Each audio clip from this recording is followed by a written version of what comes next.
Merica, I ran across a story and it was kind of disturbing to me, right?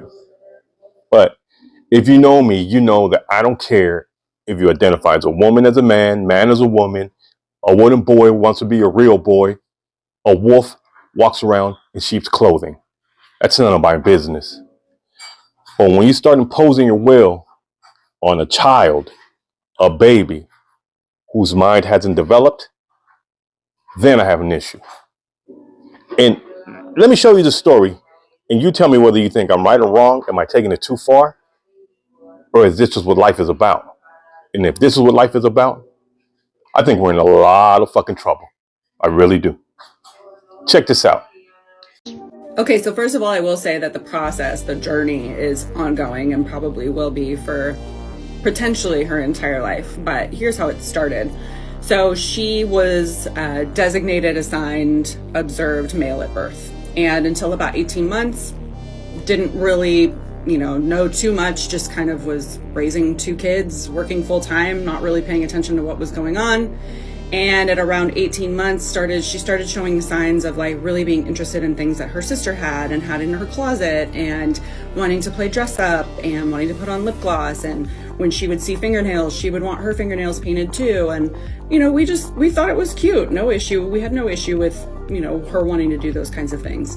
And then around the age of 2, things started to progress at a quicker pace. And so each time that we would go to pick her up from preschool, she was fully outfitted in dresses and jewelry.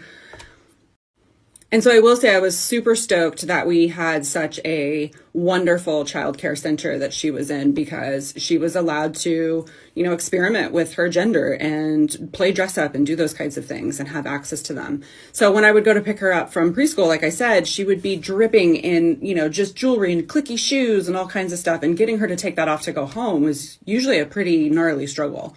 And then around the age of 4, she started wanting to wear like leggings and headbands. She had this one headband she was completely attached to that she felt, I look back on it now and think to myself, gosh, I wonder when she put that headband on, she thought to herself, people see me for who I am. No one's going to misgender me now. And so it progressed. It just kept moving in that direction with more and more things that started showing more and more signs. She would say, when I wake up tomorrow, I'll be a girl. And we were kind of like, oh, okay, yeah. And my husband and I would be like, we gotta figure this thing out. And so kind of for that final test, my husband decided, you know what, we're going to figure this thing out. We're going to tap into this and see what happens. So he said, I'm going to coach a t-ball team and I want her to be on it. And so I was like, all right, let's do it. Well, that didn't go over so well. She not only hated t-ball, she hated the uniform, she hated the hat. Oh, we found everything in the trash multiple times. Okay.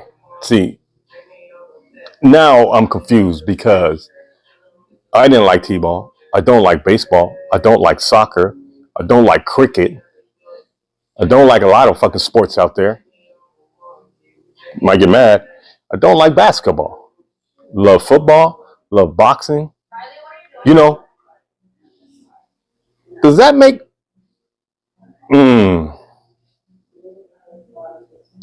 I got some thinking to do, America. I got a whole lot of thinking to do.